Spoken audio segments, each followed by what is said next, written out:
Good morning, church. Good morning. I would like to consider yet another famous passage in the Bible. It is none other than the 6th chapter of the book of Daniel, or better known as the chapter in which he was thrown in the lion's den. Let us read Daniel 6, verse 1 to 5 together one more time. It pleased Darius to set over the kingdom 120 satraps to be over the whole kingdom, and over these 3 governors, of whom Daniel was one, that the satraps might give account to them, so that the king would suffer no loss.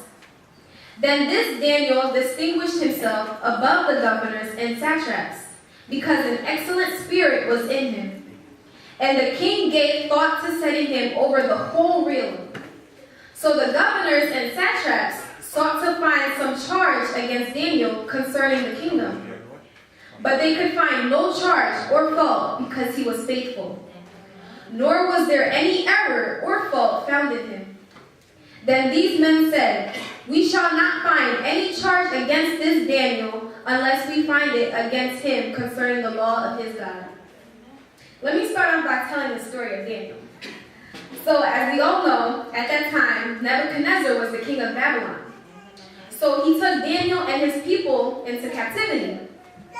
But the thing about Daniel, he was a good and loyal servant to God. Now Darius became king of Babylon. And in order to protect the kingdom, he installed 120 satraps. And satraps at that time, they were like watchdogs. Like they were there to like say if there was any disloyalty or dishonesty that was going on. So among those 120 satraps, there was 3 commanders that was put in place, which Daniel was one of them. But Daniel, he was the favorite one. So the other 2, they were jealous. So they were constantly looking for something that Daniel would like find fault in, that Daniel would like do that was wrong, but they couldn't find anything.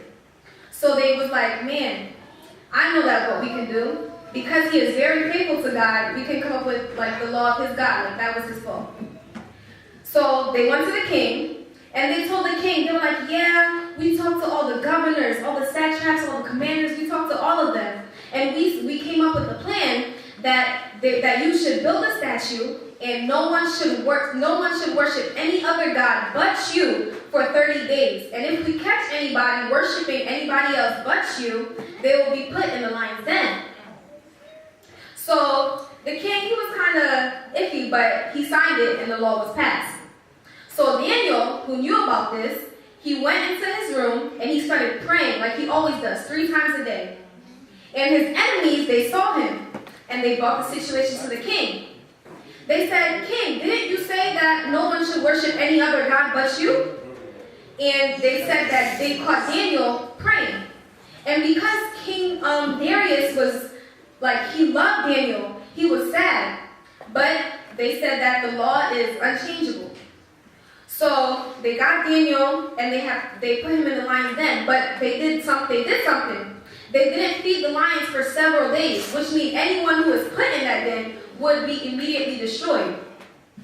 So they put Daniel in the lion's den. And King Darius, he told Daniel, he said, "Let the God that you serve save you." So the next day, that night, King Darius didn't sleep. He was very weary because he loved Daniel. So the next day, as soon as sunrise hit, King Darius went to check on Daniel. And Daniel was alive. Let us pray. Amen. Dear Father, thank you for this wonderful day, Father. Thank you for allowing us to come here and worship you, Father. At this moment, ask you to speak through me, Lord. Ask you to be the one that is speaking to your people, not me, Father, so your kids may be fed, Father. Ask you this, and just I do pray. Amen. In general, no one wants or likes troubled times. However, no one can avoid them.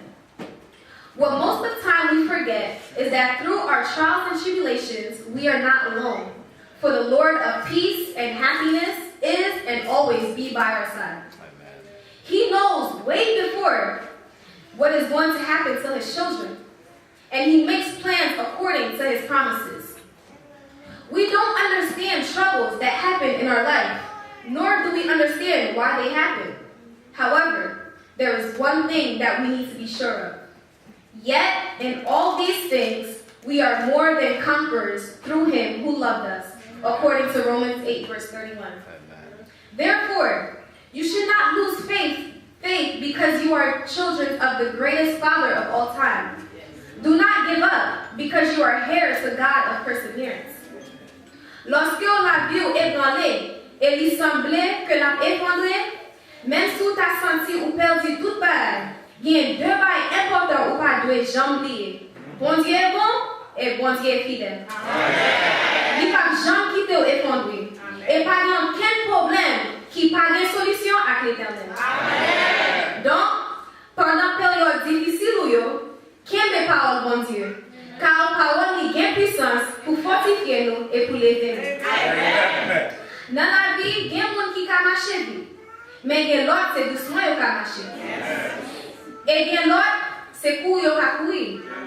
Cependant, bon Dieu te baille ni tortilla, ni cheval, même jour pour entrer dans l'achat. Il n'y a pas de baille tortilla une semaine, cheval 2 heures.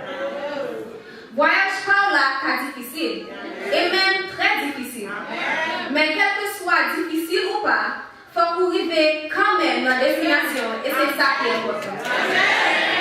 In life, there are those who can walk fast, and there are those who can walk slow. But understand that God gave the turtle and the horse the same length of time to get into the ark. He did not give the turtle 1 week and the horse 2 hours. Realize that we are all travelers. Your trip might be difficult and even too difficult.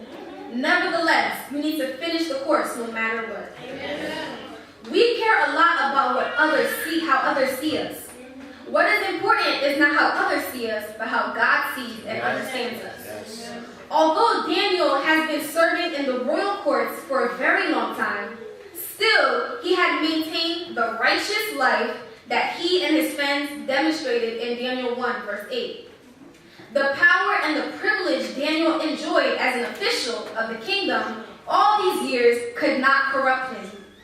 In Daniel 6, verse 4, we read that the king intended to promote Daniel further, a sign that God continued to reward Daniel for his faithfulness. Daniel was about 15 to 16 years old when he was hostage and exiled to Babylon. But he was 81 to 83 years old when he was thrown into the lion's den. He had lived in a community of unclean people and served 4 pagan kings for approximately 67 years. Even after all those years, the Bible still says he had an extraordinary spirit. In fact, Daniel's adversaries themselves admitted that Daniel was blameless. Can the people in our communities tell the same about us today? Let us not permit time, blessings, or the world to jerk us away from God, the author of our blessings. Trop souvent, pour 5 corps, nous quitter bon Dieu. Pour une petite difficulté, tous vite nous abandonner bon Dieu. Sans que nous pas connaître, parfois, c'est tester bon Dieu à tester la foi. S'il pas qu'à faire nous confiance dans Tiba et Petit Thérèsio, qui j'en ai qu'à faire nous confiance dans vos bas spirituels? Apprendre à reposer sous bon Dieu en tout temps et en toutes circonstances. Daniel knew that his security was in God. The International Version Bible uses 10 to 13 sentences to describe the murderous plot against Daniel, according to Daniel 6, verse 5 to 9. But the same translation used only 1 sentence to describe Daniel's response in Daniel 6, verse 10, which says, when Daniel knew that the document had been signed, he went to his house where he had windows in the upper chamber open towards Jerusalem. He got down on his knees 3 times a day and prayed and gave thanks before his God as he has done previously. How could Daniel remain so calm when his life was under such a big threat? As always, God was the source of Daniel's security. The plot was built against Daniel, and he knew it. Daniel's life was in great danger, but he did not compromise, fight back, or run away, because God was the source of his security, not his position or wealth. Unfortunately, some people who openly profess that God is the source of their security actually have security elsewhere, in bank accounts, in their job, and their wife or husband. Their true colors are exposed only when they have to deal with an adversary. Let us not be like such people, but let us learn to trust God for protection. Anyone reading the book of Daniel for the first time would be surprised to know that God actually pushed Daniel over the cliff before answering Daniel's prayer. Since Daniel prayed, anyone will expect God to rescue Daniel rapidly. But remember, God's plan is not our plan. Maybe Daniel felt disappointment for a short while. We don't know.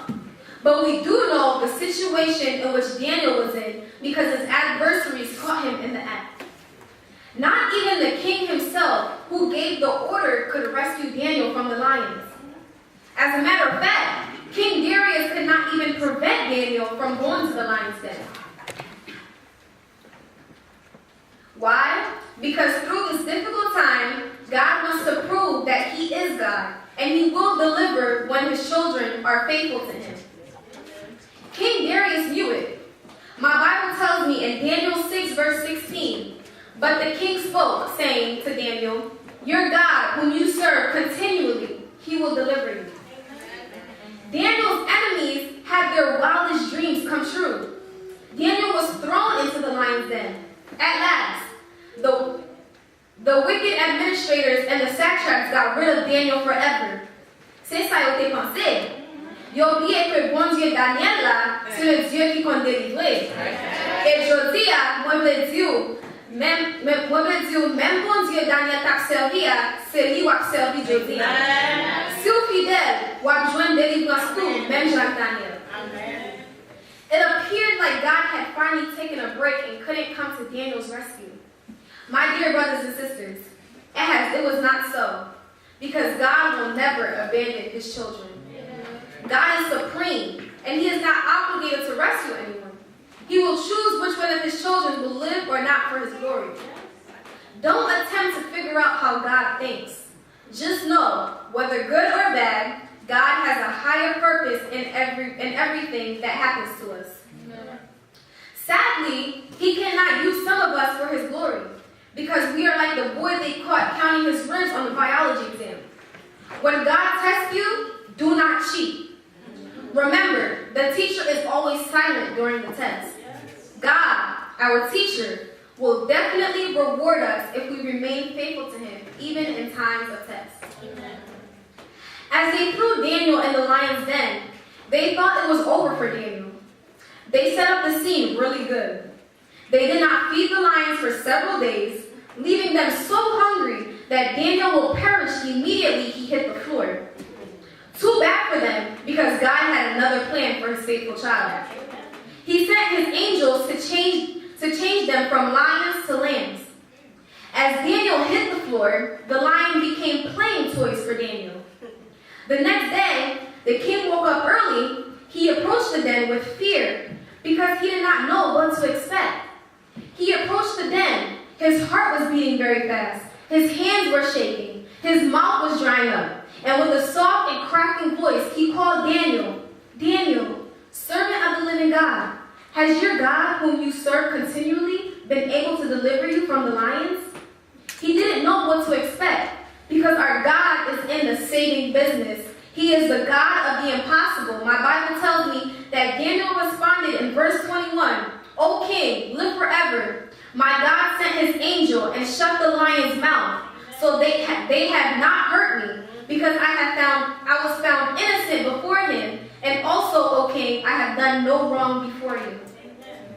The king was happy that Daniel was miraculously rescued, but he knew his ministers deceived him into condemning Daniel to death. His fury burned against all of them. In his fury, he ordered not only the conspirators, but their wives and children also be thrown into the den of lions. L'Éternel servit avec même bâton pour battre moun k'ap mou petit. They perished in the same trap they set for Daniel. In Daniel 6, verse 24, the Bible says, "And the king commanded, and those men who had maliciously accused Daniel were brought and cast into the den of lions, they, their children, and their wives. And before they reached the bottom of the den, The lions overpowered them and broke all their bones in pieces. God will definitely avenge us. Very often, it is tempting to try to take on the role of God and seek to punish those who we feel deserve it. But vengeance belongs to God, not us. Yes. As Christians, we are to follow the Lord Jesus' command to love our enemies and pray for our prosecutors and leave vengeance to God. After all, there's only one God. Stop applying for his position.